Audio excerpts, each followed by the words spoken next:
दोस्तों, हम पढ़ रहे हैं राजस्थान में अपोहा तंत्र। और अपोहा तंत्र में हमने पढ़ा था कि भाई राजस्थान का जो अपोहा तंत्र है उसमें वो 3 भागों में बांटा गया है। एक तो अंतः प्रवाह की नदियाँ, दूसरी जो हमने पढ़ा दूसरा जो हम पढ़ेंगे अरब सागर में जल ले जाने वाली नदियाँ, और तीसरी है बंगाल की खाड़ी में जल ले जाने वाली नदियाँ। तो हमने आंतरिक प्रवाह की नदियाँ पढ़ ली थी।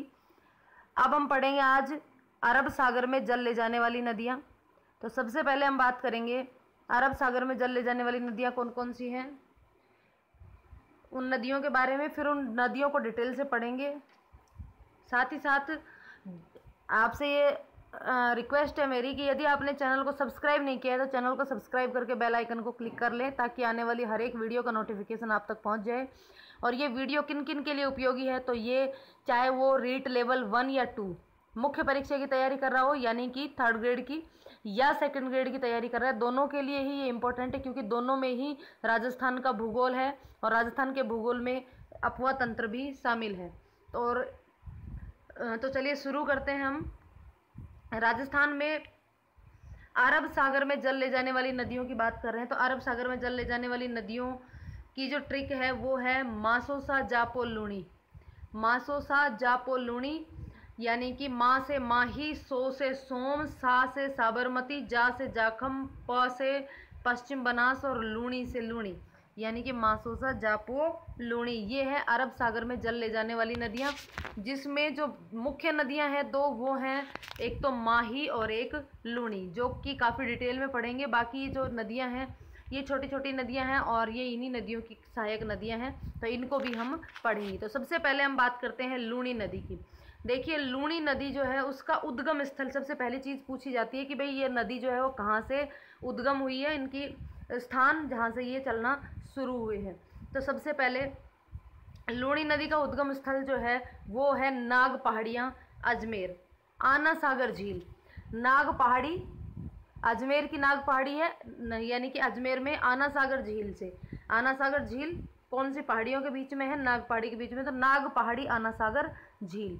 उसके बाद आती है कि इस नदी की लंबाई कितनी है। तो लूणी नदी की लंबाई जो है, कुल लंबाई 495 किलोमीटर है। कुल लंबाई जो है वो कितनी है? 495 किलोमीटर। और राजस्थान में इसकी लंबाई है वो 330 किलोमीटर, तो कहीं कहीं ये 350 भी मिल जाती है, 350 किलोमीटर। यानी कि लूणी नदी की कुल लंबाई 495 किलोमीटर, और राजस्थान में लंबाई की बात करें तो कहीं 330 किलोमीटर है तो कहीं पर 350 किलोमीटर है। देखिए, धरोहर में अगर हम देखते हैं तो 330 किलोमीटर इसकी लंबाई दी हुई है, कई कई जगह पर ये 350 भी मिलती है। दूसरी चीज़, इस नदी का जो पुराना नाम है वो क्या है? तो इस नदी को लवणवती के नाम से जाना जाता है, क्योंकि इस नदी का जो पानी है वो काफ़ी खारा है, इसलिए इसको लवणवती नदी के नाम से भी जाना जाता है, लवणवती। इसका उद्गम स्थल पर नाम सागरमती या सरस्वती है। इसको जो जहाँ से ये इसका उपनाम भी कह सकते हैं, सागरमती या सागरवती भी हो सकता है, ये सरगावती भी इसको बोल सकते हैं। कहीं कोई सागरमती कहता है, कोई सरगावती कहता है और कोई सागरवती कहता है। अजमेर के मैदानों में इसे साकरी कहते हैं, साकरी। और जैसलमेर में इसको रेल नदी भी कहते हैं। और मरुगंगा, मारवाड़ की नदी या मारवाड़ की गंगा भी इसके नाम है। कालिदास ने इसको अंतः सलीला भी कहा है। कालिदास ने इसको क्या कहा है? अंतः सलीला भी कहा है। हो सकता आगे हम इन सब चीज़ों के बारे में वापस से पढ़ेंगे। ये मैंने इनके नाम बता दिए हैं कि इसका प्राचीन पुराना नाम तो इसका क्या है? लवणवती है। इसके अलावा इसको सागरमती, सागरवती या सरगावती के नाम से भी इसको जाना जाता है। जालोर में इसको रेल नदी कहते हैं, मरु गंगा भी इसको कहते हैं, मारवाड़ की गंगा भी इसको कहते हैं, मारवाड़ की नदी भी इसको कहते हैं, और कालिदास ने इसको अंतः सलीला भी कहा है। ठीक है। इसके अलावा ये जो लूणी नदी है ये राजस्थान में 6 जिलों में बहती है। वो 6 जिले कौन कौन से हैं? अजमेर, नागौर, जोधपुर, पाली, बाड़मेर और जालोर। अजमेर, नागौर, अजमेर सबसे पहले अजमेर में उद्गम होता है इसका, फिर उसके बाद ये नागौर में जाती है, नागौर से जोधपुर, पाली, बाड़मेर और जालोर में बहती हुई फिर ये कच्छ के रण में विलुप्त हो जाती है, यानी कच्छ के रण में चली जाती है। तो अजमेर, नागौर, पाली, जोधपुर, बाड़मेर, जालोर, इनको अगर कंटिन्यू याद रखना है तो इसके लिए एक ट्रिक बना दें अगर हम, तो हम यूँ कह सकते हैं कि लूणी ने कहा कि आज ने पाले जो बाज, कि आज जो है उसने क्या पाले, बाज पाले हैं। आज ने पाले जो बाज, आज ने पाले जो बाज, तो आज से अजमेर, ने से नागौर, आज ने पाले जो बाज, पाली, जोधपुर और बाड़मेर और जालोर। अजमेर, नागौर, पाली के बाद जोधपुर आएगा और फिर बाड़मेर और फिर जालोर। तो आज ने पाले जो बाज, तो ये इस ट्रिक से आप इसको याद रख सकते हैं। यहाँ पे जोधपुर,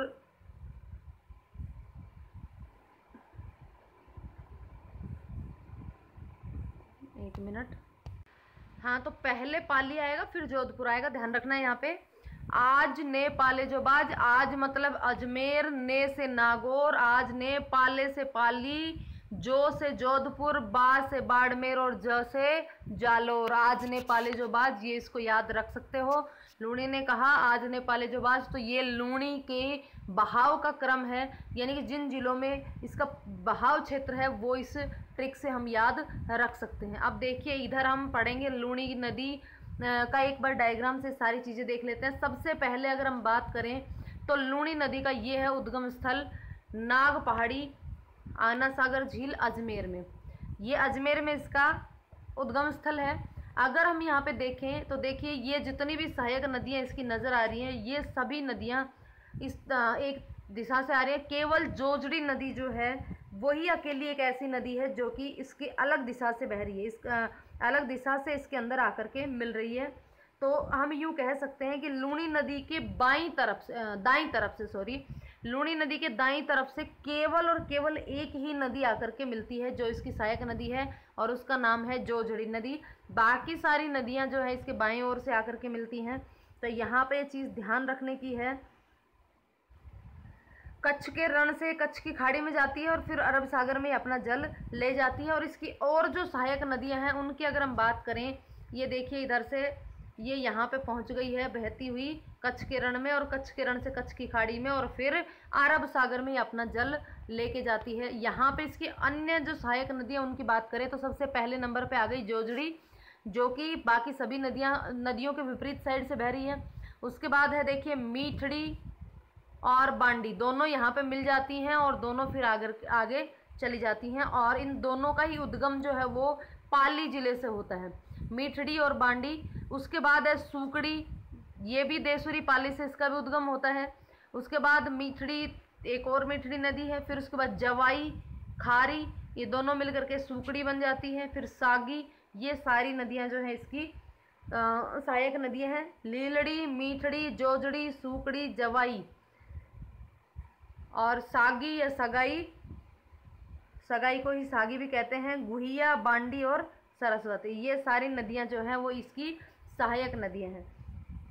अब अगर हम बात करें इसके अंदर कि इन नदियों के किनारे पर कौन कौन से जो है ज़िले हैं, तो वो देखिए, और कौन कौन सी नदियों पर कौन कौन से बांध बने हुए हैं और कौन कौन से ज़िले में बने हुए हैं। अगर हम यहाँ पे बात करें तो सबसे पहले जसवंत सागर बांध बना हुआ है इस लूणी नदी के ऊपर, और वो जोधपुर में स्थित है। जसवंत सागर बांध जोधपुर में स्थित है। उसके बाद जवाई बांध जो है वो पाली में बना हुआ है इस नदी के ऊपर, जवाई नदी पर बना हुआ है वो, इस पे लूणी नदी पे नहीं है, जवाई नदी के ऊपर बांध बना हुआ है। और यहाँ पे देखिए पाली में जवाई नदी पर बांध बना हुआ। उसके बाद बांकली बांध बना हुआ है सूकड़ी नदी पर जालोर में। तो सूकड़ी नदी पर जालोर में ये बांकली बांध बना हुआ है। तो इस तरीके से इस नदी पर 3 बांध बने हुए हैं, एक तो जसवंत सागर बांध, जवाई बांध और बांकली बांध। तो जसवंत सागर बांध लूणी नदी पर है जोधपुर में, जवाई बांध जवाई नदी पर है पाली में, और बांकली बांध सूकड़ी नदी पर है जालोर में। तो ये तीनों जो है, एक तो मेन तो एक इस पर बना हुआ है लूणी नदी पर, और बाकी इनकी सहायक नदियों पर ये बांध बने हुए हैं। इसके अलावा अगर हम बात करें तो देखिए जोजड़ी नदी जो है वो दहिया जोधपुर में आकर के मिलती है इस नदी में। बांडी नदी लाखर पाली में आकर के मिलती है। ये जो देसुरी से उद्गमित होती है। सुकड़ी नदी ये समदड़ी बाड़मेर में इसमें आकर विलुप्त हो जाती है, यानी कि इसकी सहायक नदी से मिलती है। मीठड़ी नदी बाड़मेर में आकर के मिलती है। उसके अलावा जवाई खारी ये दोनों नदियां मिलकर के सुकड़ी 2 बनती हैं और ये गुढ़ा बाड़मेर में मिलती हैं। और उसके बाद सागी नदी और अंत में ये कच्छ के रण में चली जाती है। इसके अलावा अगर बात करें तो यह पश्चिमी राजस्थान की सबसे बड़ी नदी है। लूणी नदी जो है वो पश्चिमी राजस्थान की सबसे बड़ी नदी है। लूणी नदी का पानी बालोतरा तक तो मीठा रहता है और फिर उसके बाद ये खारा हो जाता है। नाम भी इसका है लवणवती नदी, इसका मतलब इसका जल जो है वो खारा हो जाता है। इसलिए आधी दूरी तक तो ये रहती है मीठी, उसके बाद हो जाती है ये खारी। तो इसीलिए इसका नाम आधी खारी आधी मीठी नदी के नाम से भी इसको जाना जाता है। इसको आधी खारी आधी मीठी नदी के नाम से भी जानते हैं। इसके अलावा इसके उपनाम तो बता दिए थे, वापस से एक बार देख लो। लवणवती खारी होने की वजह से, सागरमती, मरुआसा, साकरी, पश्चिमी राजस्थान की गंगा, रेगिस्तान की गंगा, आधी मीठी आधी खारी, जालोर में रेल नदी, कालिदास ने कहा अंतः सलीला, तो ये इसके उपनाम है। इसके अलावा लूणी नदी पर जोधपुर में जसवंत सागर बांध बना हुआ है, जिसे पिचियाक बांध भी कहते हैं। जसवंत सागर बांध जो है उसको पिचियाक बांध के नाम से भी जाना जाता है। अरावली के पश्चिम से दक्षिण की ओर बहने वाली ये एकमात्र जलधारा है जो कि पश्चिम से दक्षिण की तरफ बहती है। इसके बाद तिलवाड़ा सभ्यता, तिलवाड़ा बाड़मेर में जो मल्लीनाथ जी हैं उन्हीं का जो सभ्यता है ये इसी नदी के किनारे पर बनी हुई है, यानी कि इसी नदी के किनारे पर स्थित है। इसके अलावा जब पुष्कर में ज़्यादा बाढ़ आती है तो जब अधिक वर्षा होती है पुष्कर में, तो उस अधिक वर्षा के कारण इस नदी के द्वारा बालोतरा में बाढ़ आती है। पुष्कर में वर्षा तेज होगी और बाढ़ कहाँ आएगी? बालोतरा में। क्यों? क्योंकि बालोतरा जो है वो इस नदी के पेटे के नीचे स्थित है, यानी कि इस नदी से निम्न स्थान पर स्थित है, नीची जगह पर स्थित है, इसलिए इसमें बाढ़ की स्थिति बनती है बालोतरा में। इसकी सहायक नदियों की बात करें तो बकड़ा, सूंकली, मीठड़ी, जवाई, सागी, लीलड़ी पूर्व की ओर से और एकमात्र जोजड़ी जो है वो पश्चिम की ओर से जोधपुर से आकर के इसमें मिलती है। तो ये है इनकी इस लूणी नदी के बारे में। और कुछ छोटी मोटी चीज़ें अगर इसमें रह गई हैं तो वो और देख लेते हैं एक बार। देखिए, लूणी नदी का जो बेसिन है उस बेसिन को गोडवाड़ बेसिन कहा जाता है, यानी कि जिस क्षेत्र में ये लूणी नदी बहती है उस क्षेत्र को गोडवाड़ बेसिन कहा जाता है। और बिलाड़ा जोधपुर में इस पर जो बांध बना हुआ है वो सिंचाई के लिए काम में लिया जाता है। दूसरी चीज़, सांचौर जालोर है उस क्षेत्र में ये दलदल का निर्माण करती है। ये नदी लूणी नदी किसका निर्माण करती है? दलदल का निर्माण करती है और उस दलदल को नेहड़ कहते हैं। क्या कहते हैं? नेहड़ कहते हैं। ये जो जोधपुर में जो जसवंत सागर झील है उस झील में भी लूणी नदी द्वारा जल की आपूर्ति की जाती है। ये सर्पाकार नदी भी कहलाती है। इसका जो प्रवाह है वो अच्छी वर्षा वाले क्षेत्र से निम्न वर्षा वाले क्षेत्र की ओर होता है और पुष्कर में इसको साकरी के नाम से जाना जाता है। तो यहाँ पर ये बातें हुई हमारी लूणी नदी के बारे में। नाकोड़ा बांध भी जो बाड़मेर में है वो बांध भी इसी नदी के किनारे स्थित है। ठीक है। इसके अलावा अब हम पढ़ते हैं इसकी सहायक नदियाँ। सबसे पहले जोजड़ी, जो कि एकमात्र इसकी सहायक नदी है जो या तो यूं कहें कि दाईं तरफ से इसके अंदर आकर के मिलती है या यूं कहें कि पश्चिम दिशा से इसके अंदर आकर मिलती हैं। बाकी सभी नदियां पूर्व से इसकी तरफ आकर के मिलती हैं। तो ये पश्चिम से आने वाली एकमात्र इसकी सहायक नदी है लूणी नदी की। और इसका जो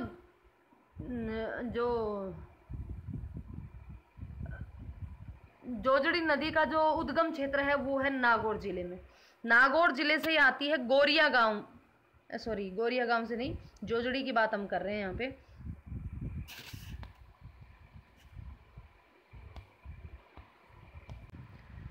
जोजड़ी नदी जो है नागौर जिले से निकलती है और जोधपुर में आकर के लूणी में मिल जाती है। लूनी नदी के दाईं ओर से निकलने वाली एकमात्र नदी है जो कि अरावली की पहाड़ियों से नहीं निकलती है। बाकी जो नदियां हैं लीलड़ी, मीठड़ी, सुकड़ी, बांडी, गोरैया, सुकड़ी, जवाई, खारी, सागी, ये सब जो है ये उसके अलग नदियां हैं। उसके बाद बांडी नदी पर हेमावास बांध बना हुआ है पाली में। पूछा जा सकता है हेमावास बांध कौन सी नदी पर बना है, तो हेमावास बांध जो है वो बांडी नदी पर बना हुआ है। सुकड़ी नदी पर बांकली बांध बना हुआ है, जालोर में, अभी बताया था पीछे। जवाई नदी पर जवाई बांध बना हुआ है, वो पाली में है।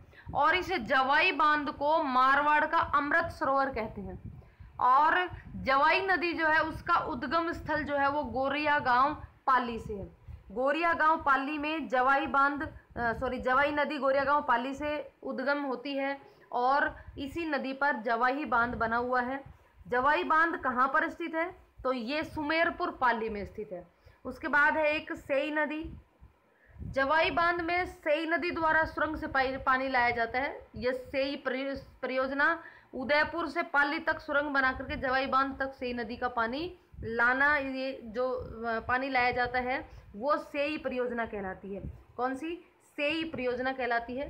सेई नदी का पानी सुरंग के द्वारा जवाई बांध तक लाने का कार्य जो है वो सेई बांध से जवाई बांध तक सुरंग द्वारा लाया गया पानी लाने की जो परियोजना है उसको क्या कहते हैं? सेई परियोजना कहते हैं। अब इसकी दूसरी इंपॉर्टेंट नदी है वो है माही नदी। दक्षिण की जो ये नदी है, देखिए इसका उद्गम स्थान जो है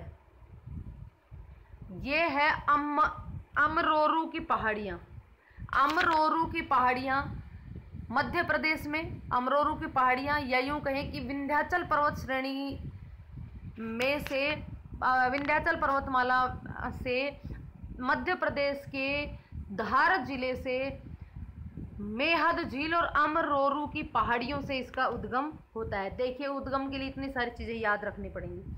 भाई पहाड़ियों का नाम पूछे तो अमरोरू की पहाड़ियाँ, डिस्ट्रिक्ट पूछे तो धार डिस्ट्रिक्ट, स्टेट पूछे तो मध्य प्रदेश, झील पूछे तो मेहद झील, और पर्वतमाला पूछे तो विंध्याचल पर्वतमाला। यानी कि माही का जो उद्गम स्थल है वो मध्य प्रदेश का धार जिला, और धार जिले में जो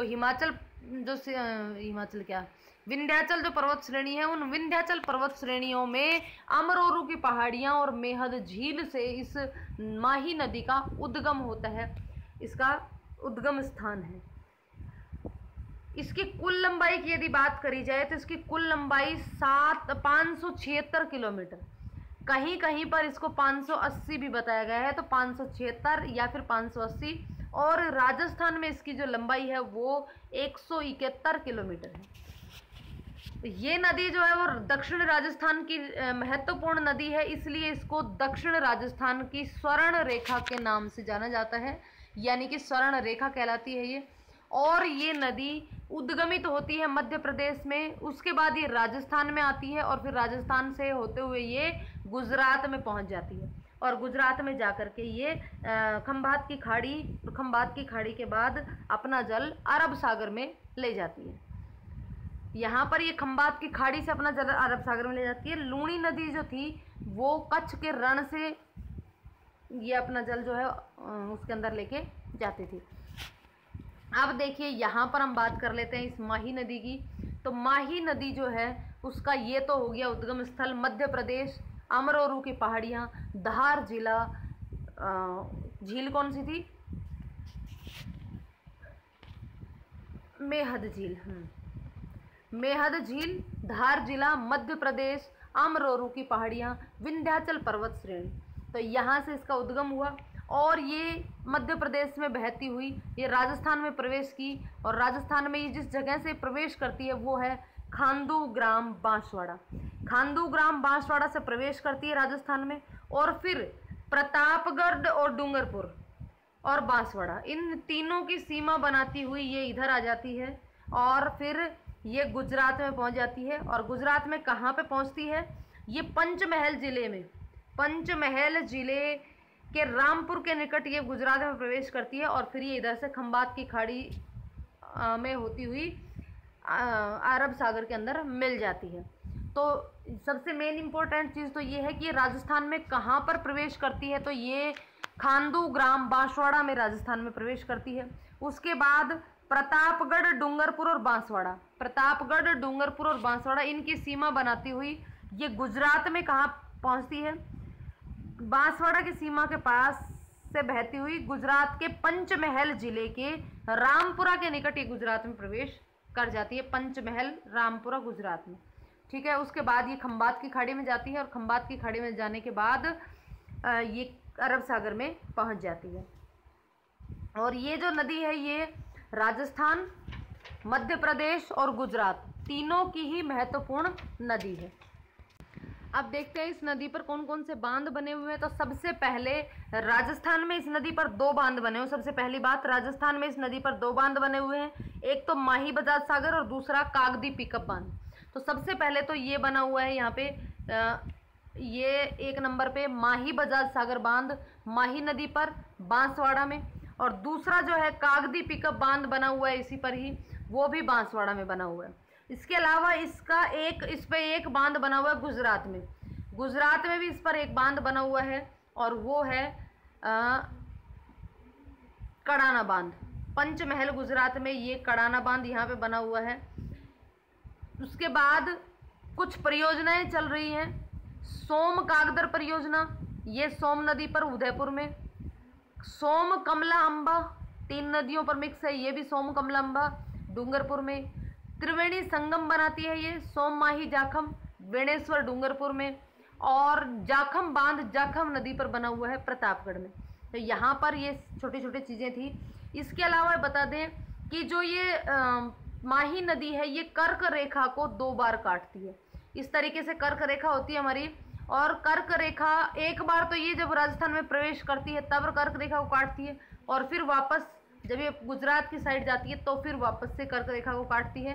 साथ ही साथ यदि इसको ध्यान से देखा जाए तो ये उल्टे यू आकार की नदी है। इसका आकार किस प्रकार का है, उल्टा यू, या इसको कहें कि पाई के आकार की नदी भी है।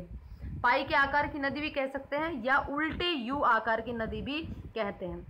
देखिए सुजलाम सुफलाम परियोजना भी इसी नदी पर स्थित है। सुजलाम सुफलाम परियोजना इसी नदी पर स्थित है। टोटल 3 बांध है इस पर, 2 तो है राजस्थान में, माही बजाज सागर, कागदी पिकअप, ये दोनों ही बांसवाड़ा में है, और तीसरा है कड़ाना बांध जो कि गुजरात में है। गुजरात की भी अरावली जिले में स्थित है। गुजरात के अरावली जिले में ये स्थित है। इसके अलावा त्रिवेणी संगम बनता है वेणेश्वर डूंगरपुर में। यहाँ पर देखिए ये इसकी सबसे पहले तो इसकी जो नदियाँ हैं, सहायक नदियाँ, ये है ईरू, जाखम, सोम, मोरेन, बाप, अनास, और इधर से ये नदियाँ इसकी हो गई सहायक नदियाँ।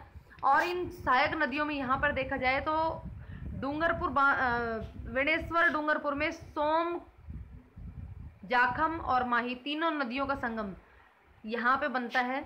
तो वो जगह है वेणेश्वर डूंगरपुर, और माही, सोम, जाखम तीनों के त्रिवेणी संगम पर स्थित है। और ये जो जगह है ये है नेवटापुरा गांव, आसपुर तहसील।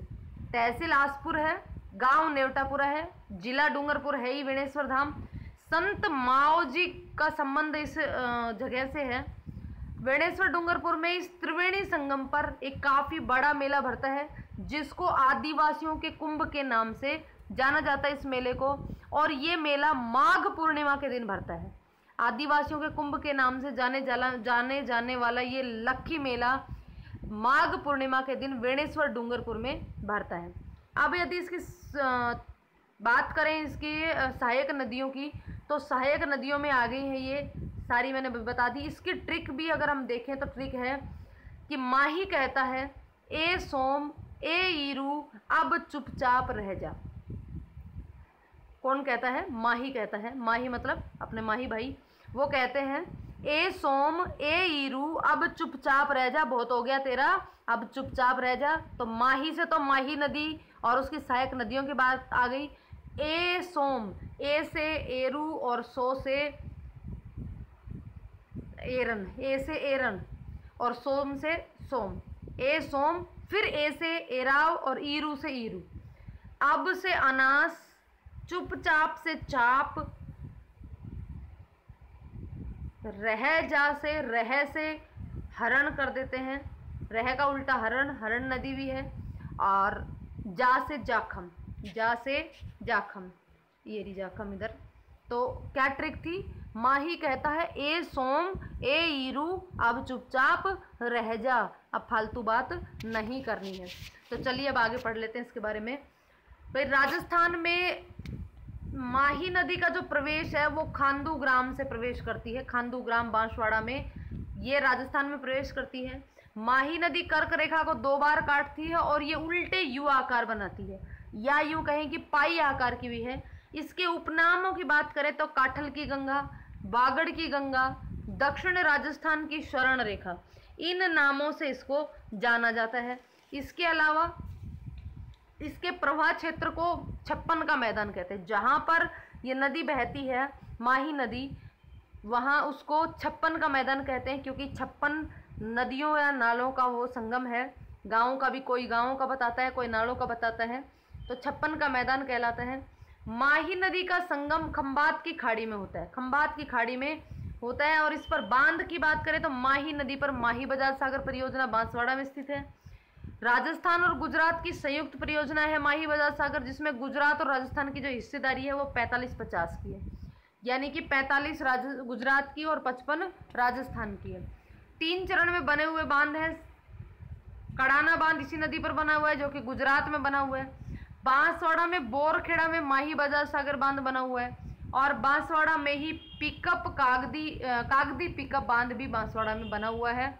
साथ ही साथ माही बजाज सागर में 2 बिजली घर बनाए गए हैं, जिनकी पूरी बिजली राजस्थान खुद ही उपयोग में लेता है, यानी कि कंप्लीट राजस्थान ही उसका उपभोग करता है।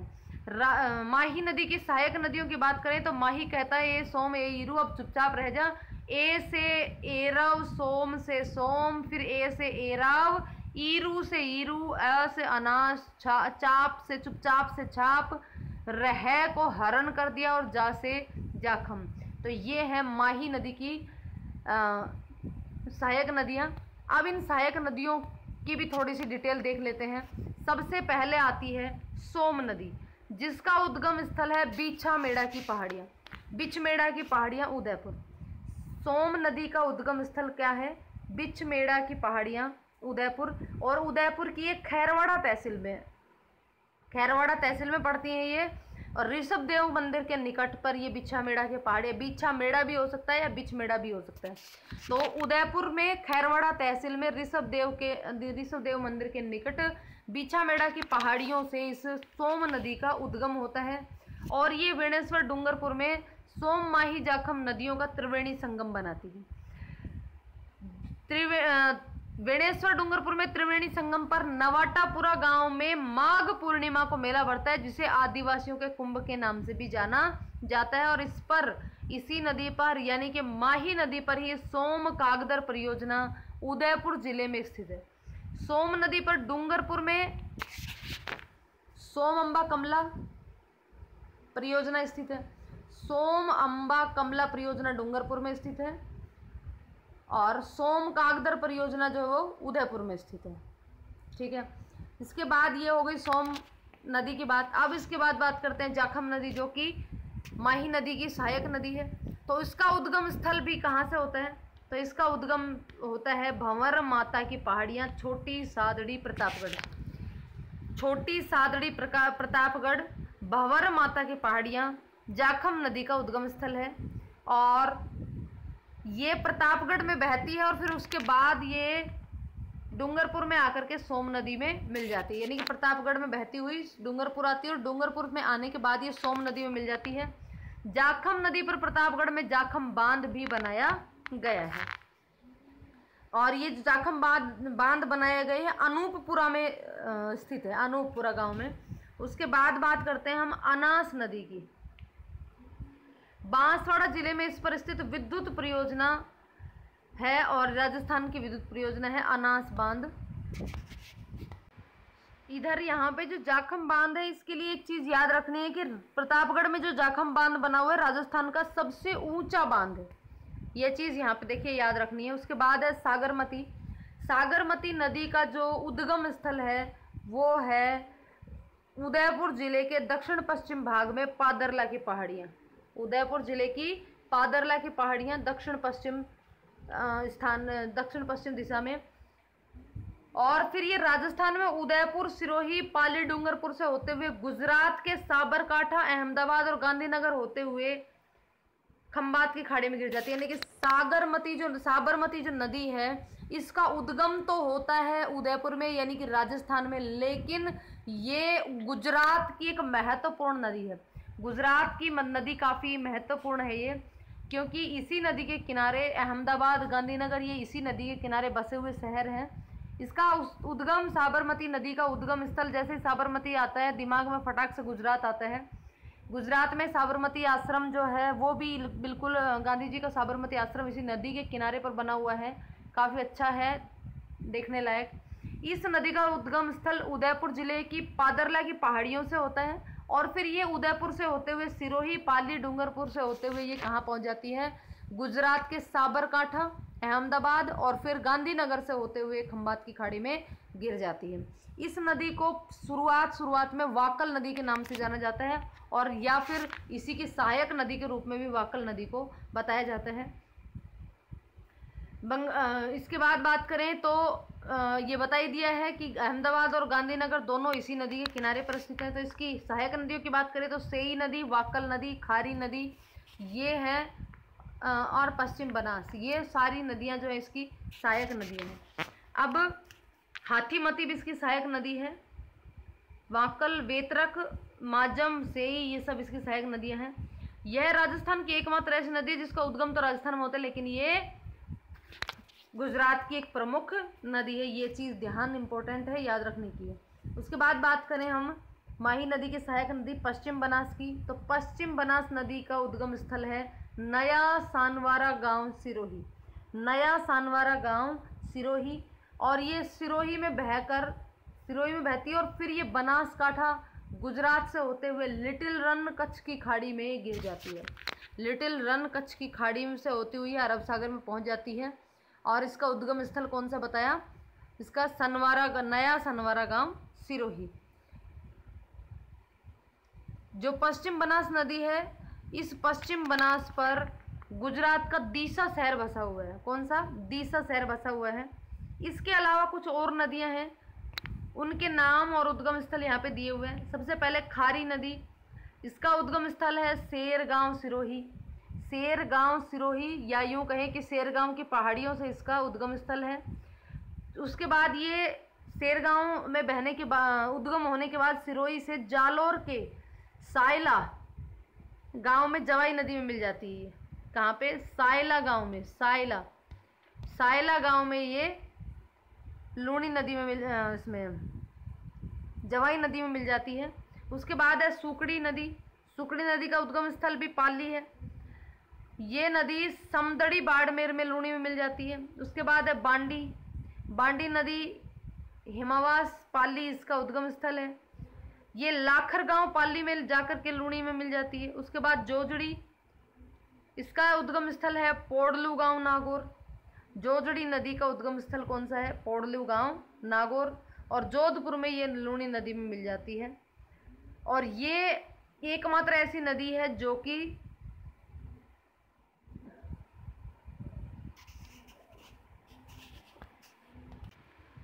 लूणी नदी की सहायक नदी है। यहाँ पे हम अरब सागर में गिरने वाली जो और नदियाँ थी उन सब के बारे में बात कर रहे हैं। उसके बाद आती है वाकल। ये गोगुंदा, उदयपुर से इसका उद्गम होता है, वाकल नदी। ठीक है। इसके बाद सेई, पादरला की पहाड़ियाँ, उदयपुर, अनास, विंध्याचल की पहाड़ियाँ, और मोरेन नदी ये होती है डूंगरपुर की पहाड़ियों से।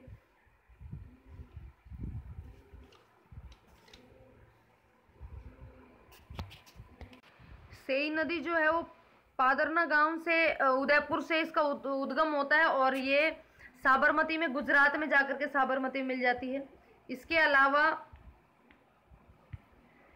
अनास नदी की बात करें तो ये अनास नदी विंध्याचल की पहाड़ियाँ, एमपी यानी कि मध्य प्रदेश से उसका उद्गम होता है और आम्बोर गांव के निकट ये विंध्याचल की पहाड़ियों से उद्गमित होती है। और राजस्थान के बांसवाड़ा में मेलेडी खेड़ा गांव के पास ये राजस्थान में प्रवेश करती है, मेलेडी खेड़ा। और डूंगरपुर के गलियाकोट के पास में आकर के ये माही में मिल जाती है। डूंगरपुर के गलियाकोट के पास माही में मिल जाती है अनास नदी। उसके बाद मोरेन नदी की यदि बात करें तो ये डूंगरपुर की पहाड़ियों से इसका उद्गम होता है और गलियाकोट में ये माही में मिल जाती है। उसके अलावा एक नदी और बच गई सागरमती के नाम से, सागरमती या इसको सरस्वती के नाम से भी जाना जाता है। तो ये नदियां जो हैं वो गोविंदगढ़, किशनगढ़, अजमेर में ये एक दूसरे में मिलती हैं। और कालसेरा व सागरमती नदियों का संगम पिसांगन अजमेर में होता है। और यहाँ पे लवाणियों की कुलदेवी आनंदी माता का मंदिर स्थित है। लवाणियों की कुलदेवी आनंदी माता का मंदिर स्थित है। तो इस तरीके से यहाँ पर हमारा खत्म हुआ अरब सागर में गिरने वाली नदियाँ। अब नेक्स्ट हम पढ़ेंगे बंगाल की खाड़ी में जल ले जाने वाली नदियाँ, जो कि कल नेक्स्ट वीडियो में पढ़ेंगे। वीडियो को अंत तक देखने के लिए धन्यवाद। अगर आगे की जो नदियाँ पढ़नी है तो उसके लिए कल की वीडियो का इंतजार करें। तो मिलते हैं कल नेक्स्ट वीडियो में बंगाल की खाड़ी में जल ले जाने वाली नदियों के साथ। तब तक के लिए बाय बाय।